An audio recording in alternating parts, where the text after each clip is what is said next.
Tapi, seiring berjalannya waktu guys, hubungan antara Portugis dan Ternate mulai berubah. Portugis nggak lagi cuma berdagang, mereka mulai ikut campur dalam urusan kerajaan. Hal ini membuat banyak orang di Ternate ngerasa nggak nyaman. Pedagang lokal mulai merasa dirugikan karena Portugis ingin menguasai perdagangan rempah. Ketegangan antara Portugis dan Kesultanan Ternate akhirnya semakin besar guys. Dan dari situ, sejarah mulai berubah. Karena dari konflik ini, nantinya akan muncul seorang tokoh yang sangat terkenal dalam sejarah Maluku. Sultan Hairun datang ke benteng tersebut untuk melakukan perundingan guys. Tapi ternyata, yang terjadi justru sebaliknya. Pada tahun 1570, terjadi sebuah peristiwa yang sangat mengejutkan. Sultan Hairun yang datang untuk berdamai justru dibunuh secara diam-diam oleh Portugis di dalam benteng. Peristiwa itu dianggap sebagai pengkhianatan besar guys, karena Sultan Hairun datang sebagai tamu untuk berunding, tapi malah dibunuh guys. Assalamualaikum guys, ketemu lagi sama aku Aziza. Jadi guys, hari ini aku mau lanjutin kisah yang kemarin kita bahas tentang sejarah di Maluku pada abad ke-16 sampai abad ke-17. Dan di cerita kali ini guys, kita bakal bahas dua tema besar sekaligus. Yang pertama, tentang seorang tokoh penting dari Maluku yang dikenal sebagai pahlawan pengusir Portugis, yaitu Sultan Ba'abullah.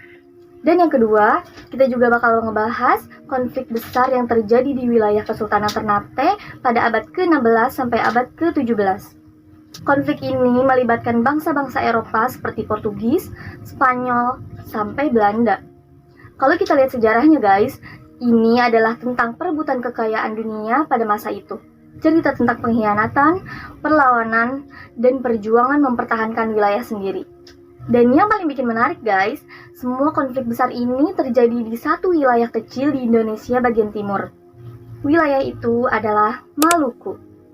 Oke, sebelum lanjut ke videonya, pastiin dulu kalian udah like video ini, komen pendapat kalian untuk cerita ini nantinya, dan yang terpenting jangan lupa subscribe dan klik lonceng notifikasinya biar kalian gak ketinggalan sama video menarik lainnya dari channel aku. Oke, langsung aja kita masuk ke ceritanya. Kalau kita lihat Maluku sekarang guys, mungkin banyak orang yang menganggapnya hanya sebagai kepulauan biasa di Indonesia Timur. Tapi kalau kita kembali ke masa abad ke-15 sampai abad ke-16, Maluku punya posisi yang sangat penting di dunia. Pada masa itu, Maluku dikenal sebagai pusat penghasil rempah-rempah dunia. Rempah yang paling terkenal dari Maluku adalah cengkeh.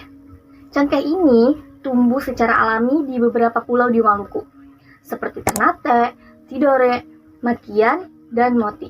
Pada masa itu guys, cengkeh sangat berharga di Eropa. Kenapa? Karena di Eropa belum ada teknologi seperti kulkas untuk menyimpan makanan.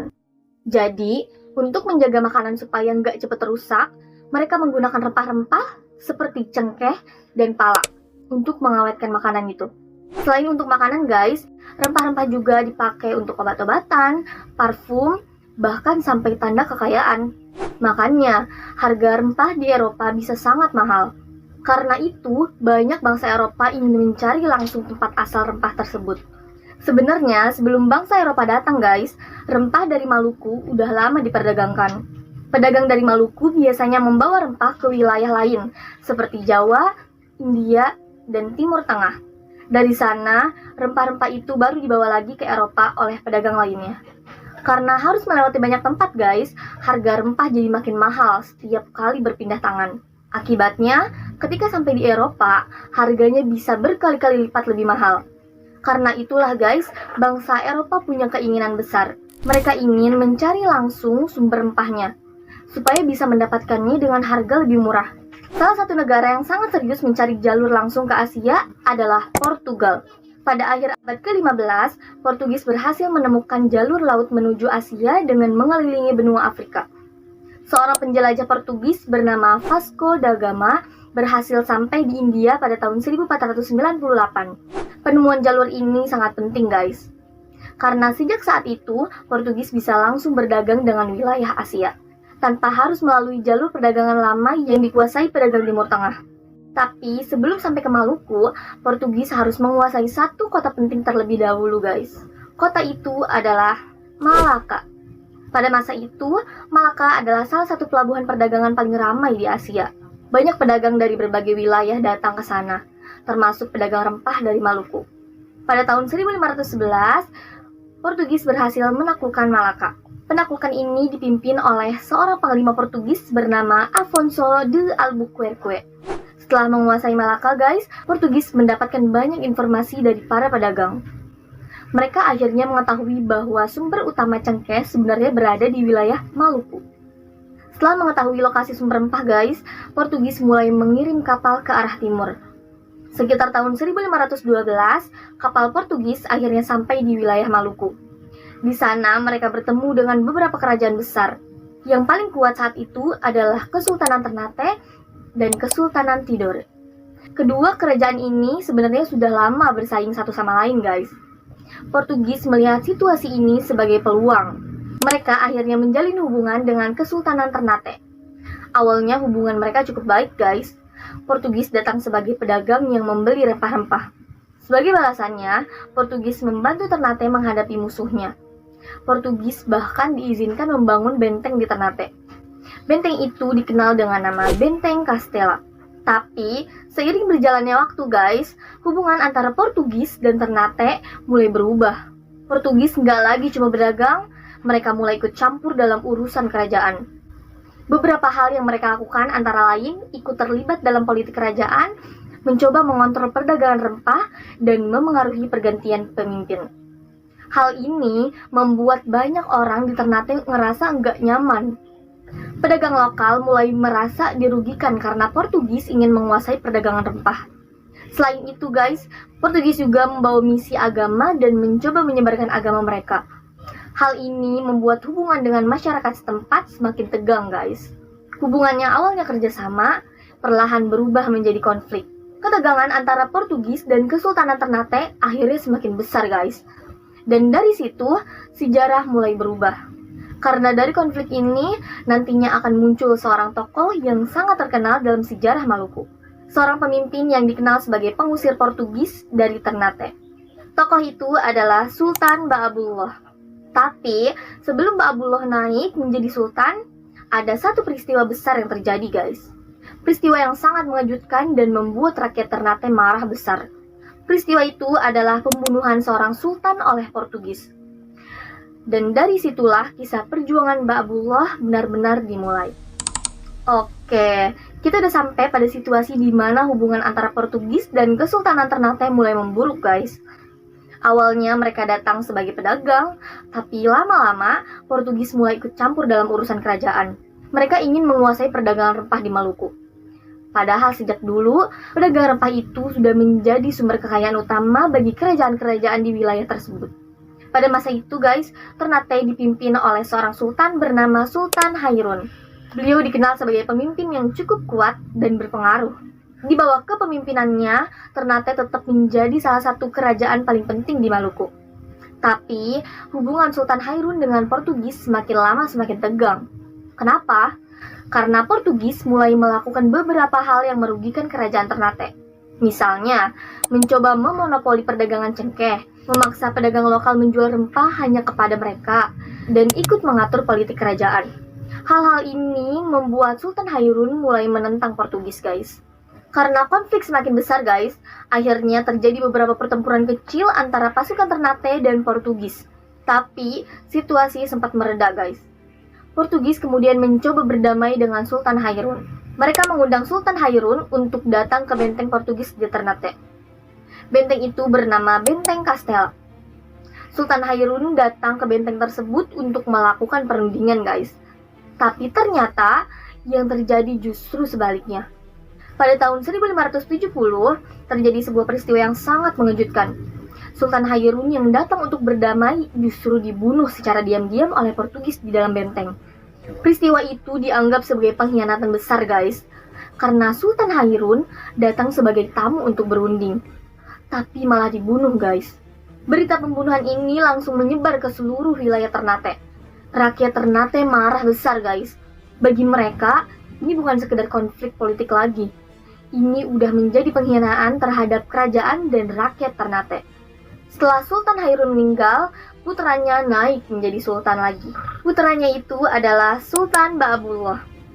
Saat naik tahta, Ba'abullah langsung menghadapi situasi yang sangat tegang guys. Kerajaan sedang berduka, rakyat marah, dan Portugis masih berada di Ternate. Tapi Ba'abullah nggak tinggal diam guys. Dia bersumpah untuk membalas kematian ayahnya. Dan sumpah ini bukan sekedar kata-kata guys. Ba'abullah mulai mempersiapkan perlawanan besar terhadap Portugis. Sultan Ba'abullah mulai mengumpulkan kekuatan. Dia mengajak berbagai kerajaan dan wilayah lain untuk bekerja sama melawan Portugis. Beberapa wilayah yang mendukung Ternate, yaitu wilayah-wilayah di Maluku, beberapa kerajaan di Sulawesi, bahkan wilayah di Papua guys. Dengan dukungan ini, kekuatan Ternate menjadi semakin besar. Perlawanan terhadap Portugis nggak dilakukan dalam satu pertempuran besar aja, melainkan melalui perang panjang selama bertahun-tahun. Sultan Ba'abullah mengepung benteng Portugis di Ternate. Pasukan Ternate juga menyerang kapal-kapal Portugis yang mencoba masuk ke wilayah tersebut. Perang ini berlangsung sekitar 5 tahun guys. Setelah bertahun-tahun perang itu, posisi Portugis semakin lemah. Mereka kehabisan bantuan dari luar, sementara pasukan Ternate semakin kuat guys. Akhirnya pada tahun 1575, Portugis dipaksa meninggalkan Ternate. Ini menjadi momen yang sangat penting dalam sejarah Maluku guys. Karena untuk pertama kalinya guys, bangsa Eropa yang kuat berhasil diusir dari wilayah tersebut oleh kerajaan lokal. Kemenangan ini membuat nama Sultan Ba'abullah semakin terkenal guys. Bahkan, wilayah kekuasaan Ternate pada masa Ba'abullah menjadi sangat luas. Kerajaan Ternate memiliki pengaruh besar di wilayah Maluku, Sulawesi, hingga sebagian wilayah Filipina Selatan. Karena itulah guys, Sultan Ba'abullah sering disebut sebagai penguasa terbesar dalam sejarah Kesultanan Ternate. Perlawanan Sultan Ba'abullah bukan cuma soal balas dendam pribadi guys. Ini adalah perjuangan untuk mempertahankan wilayah dan perdagangan rempah dari kekuasaan asing. Tapi ceritanya belum selesai guys. Karena setelah Portugis pergi, masalah baru mulai muncul. Bangsa Eropa lain mulai datang. Mereka adalah Spanyol dan Belanda. Dan konflik di wilayah Maluku justru semakin besar guys. Setelah Portugis berhasil diusir dari Ternate pada tahun 1575 oleh Sultan Ba'abullah, sebenarnya rakyat Ternate sempat merasakan kemenangan besar guys. Portugis yang sebelumnya sangat kuat, akhirnya harus meninggalkan wilayah Maluku. Tapi masalahnya, bangsa Eropa yang ingin menguasai rempah nggak cuma Portugis guys. Masih ada bangsa lain yang juga mengincar wilayah ini. Karena pada abad ke-16, Maluku dikenal sebagai pusat rempah dunia. Disinilah tumbuh dua rempah yang sangat mahal di Eropa, yaitu cengkeh dan pala. Rempah-rempah ini dulu harganya bisa lebih mahal dari emas guys. Karena itu, banyak negara Eropa rela berlayar sangat jauh hanya untuk mendapatkannya. Gak lama setelah Portugis melemah di Ternate, datang bangsa lain, yaitu Spanyol. Spanyol sebenarnya udah lebih dulu hadir di wilayah Maluku guys. Tapi mereka lebih dekat dengan kerajaan tetangga Ternate, yaitu Kesultanan Tidore. Jadi di wilayah Maluku saat itu terbentuk dua kubu besar, yaitu Ternate sering bersekutu dengan musuh Spanyol dan Tidore lebih dekat dengan Spanyol. Persaingan antara dua kerajaan ini sebenarnya udah ada sejak lama guys. Dan bangsa Eropa sering memanfaatkan konflik tersebut untuk memperkuat pengaruh mereka. Jadi bisa dibilang, konflik Maluku saat itu bukan cuma perang antara kerajaan, tapi juga perang pengaruh antar bangsa-bangsa Eropa. Di tengah situasi rumit itu guys, Sultan Ba'abullah justru berhasil memperluas pengaruh Ternate. Wilayah kekuasaannya menjadi sangat luas guys. Beberapa catatan sejarah menyebutkan bahwa pengaruh Ternate pada masa Ba'abullah mencakup sebagian besar wilayah Maluku, Sulawesi bagian utara, sebagian Papua, bahkan sampai wilayah selatan Filipina. Karena kekuasaannya yang sangat luas guys, Sultan Ba'abullah sering disebut sebagai penguasa 72 pulau. Artinya, dia memiliki pengaruh atas puluhan wilayah kepulauan di sekitar Maluku. Ini menjadikan Kesultanan Ternate sebagai salah satu kekuasaan besar di kawasan Asia Tenggara pada masa itu guys. Tapi beberapa tahun kemudian, muncul kekuatan Eropa baru yang lebih agresif. Mereka adalah bangsa Belanda. Belanda datang ke Nusantara pada akhir abad ke-16. Tujuan mereka sama seperti bangsa Eropa lainnya, yaitu menguasai perdagangan rempah. Pada tahun 1602, Belanda mendirikan perusahaan dagang besar bernama VOC. VOC bukan perusahaan biasa guys. Perusahaan ini diberi kekuasaan oleh pemerintah Belanda untuk membuat perjanjian dengan kerajaan, membangun benteng, memiliki tentara, bahkan melakukan perang. Jadi bisa dibilang VOC seperti perusahaan sekaligus negara kecil. Setelah Belanda datang, situasi di Maluku semakin rumit guys. Sekarang ada 3 kekuatan besar yang terlibat. Kerajaan lokal seperti Ternate dan Tidore, Spanyol, dan Belanda. Semua pihak ingin menguasai perdagangan rempah guys. Perdagangan cengkeh saat itu benar-benar sangat menguntungkan. Di Eropa, rempah digunakan untuk pengawet makanan, obat-obatan, bumbu masakan, bahkan simbol kekayaan. Karena itu guys, siapa yang menguasai Maluku berarti menguasai sumber rempah dunia. Di tengah situasi yang penuh konflik ini guys, Sultan Ba'abullah tetap memimpin Ternate dengan kuat. Dia terus menjaga wilayah kekuasaan Ternate agar tidak dikuasai bangsa asing. Tapi, seperti semua manusia, masa kepemimpinannya juga akhirnya berakhir. Sultan Ba'abullah wafat pada tahun 1583. Setelah wafatnya Ba'abullah guys, kepemimpinan Ternate dilanjutkan oleh penerusnya. Tapi kondisi politik di Maluku mulai berubah guys. Bangsa Eropa semakin banyak datang dan persaingan untuk menguasai rempah-rempah semakin keras. Kalau kita lihat dari cerita ini guys, ada satu hal yang menarik. Sultan Ba'abullah sebenarnya bukan hanya seorang raja guys. Dia juga seorang pemimpin yang berhasil menunjukkan bahwa kerajaan lokal bisa melawan kekuatan Eropa. Bahkan, Portugis yang saat itu merupakan salah satu kekuatan besar dunia bisa diusir dari Ternate. Ini menunjukkan bahwa sejarah Nusantara nggak selalu tentang kekalahan guys. Ada juga kisah tentang keberanian, strategi, dan kepemimpinan yang kuat. Oke guys, setelah kita lihat perjalanan hidup Sultan Ba'abullah dari awal perjuangannya sampai berhasil mengusir Portugis dari Ternate. Sekarang kita masuk ke bagian akhir. Bagian ini penting banget guys, karena disinilah kita bisa melihat dampak besar dari perjuangan Sultan Ba'abullah terhadap sejarah Nusantara. Pada abad ke-16, wilayah Kepulauan Maluku dikenal sebagai Spice Island atau Pulau Rempah. Pada abad ke-16, wilayah Kepulauan Maluku dikenal sebagai Pulau Rempah. Kenapa disebut begitu? Karena hampir semua cengkeh dan pala di dunia saat itu berasal dari Maluku guys. Rempah-rempah ini sangat mahal di Eropa.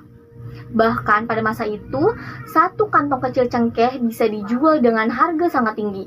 Karena itulah guys, bangsa-bangsa Eropa seperti Portugis, Spanyol, dan Belanda berlomba-lomba datang ke Nusantara.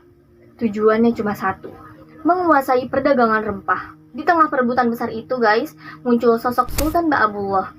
Dia bukan cuma seorang raja, dia juga seorang pemimpin yang berani melawan kekuatan asing yang saat itu sangat kuat guys. Pada tahun 1575, Ba'abullah berhasil melakukan sesuatu yang sangat jarang terjadi pada masa itu. Dia berhasil mengusir Portugis dari Ternate. Ini adalah salah satu peristiwa penting dalam sejarah Asia Tenggara. Karena Portugis saat itu merupakan salah satu kekuatan maritim terbesar di dunia. Walaupun Portugis berhasil diusir guys, perebutan Maluku sebenarnya belum selesai. Bangsa Eropa lain masih datang. Spanyol dan Belanda mulai memperkuat pengaruh mereka di wilayah ini. Belanda bahkan membentuk perusahaan besar bernama VOC pada tahun 1602. VOC punya kekuasaan yang sangat besar, bahkan bisa membuat perjanjian dengan kerajaan, memiliki tentara, membangun benteng, dan melakukan perang. Inilah yang membuat persaingan di Maluku terus berlangsung selama berabad-abad. Setelah memimpin Ternate selama bertahun-tahun dan membawa kerajaan ini mencapai masa kejayaannya, Sultan Ba'abullah wafat pada tahun 1583. Walaupun beliau telah wafat guys, namanya tetap dikenang dalam sejarah, terutama sebagai pemimpin yang berhasil mengusir kekuatan Eropa dari wilayah Maluku. Kalau kita lihat sejarah Sultan Ba'abullah guys, ada satu hal yang menarik, yaitu perjuangan melawan penjajah di Nusantara sebenarnya udah dimulai jauh sebelum Indonesia merdeka. Bahkan pada abad ke-16, kerajaan-kerajaan di Nusantara sudah berusaha mempertahankan wilayahnya dari kekuatan asing. Sultan Ba'abullah menunjukkan bahwa keberanian, strategi, dan kepemimpinan yang kuat bisa membuat sebuah kerajaan kecil berdiri melawan kekuatan dunia. Dan yang lebih menarik lagi guys, kisah seperti ini seringkali jarang dibahas secara mendalam dalam cerita sejarah populer. Padahal perannya sangat besar. Jadi guys, itu dia kisah Sultan Ba'abullah, seorang pemimpin dari Ternate yang berhasil mencatatkan namanya dalam sejarah sebagai pengusir Portugis dari Maluku. Kisah ini bukan cuma tentang perang guys, tapi juga tentang keberanian, strategi, dan bagaimana sebuah kerajaan di Nusantara pernah menjadi kekuatan besar yang disegani. Dan dari cerita ini kita bisa belajar satu hal guys, bahwa sejarah Indonesia bukan cuma tentang masa penjajahan, tapi juga tentang perlawanan dan keberanian orang-orang yang berjuang mempertahankan tanahnya. Oke guys, makasih banyak buat kalian yang udah nonton videonya dari awal sampai akhir. Kalau kalian suka sama cerita kayak gini, jangan lupa like video ini, komen pendapat kalian untuk video selanjutnya, dan yang terpenting jangan lupa subscribe dan klik lonceng notifikasinya biar kalian gak ketinggalan sama video menarik lainnya dari channel aku. Sampai ketemu di video berikutnya. Aku Aziza, pamit. Wassalamualaikum warahmatullahi wabarakatuh.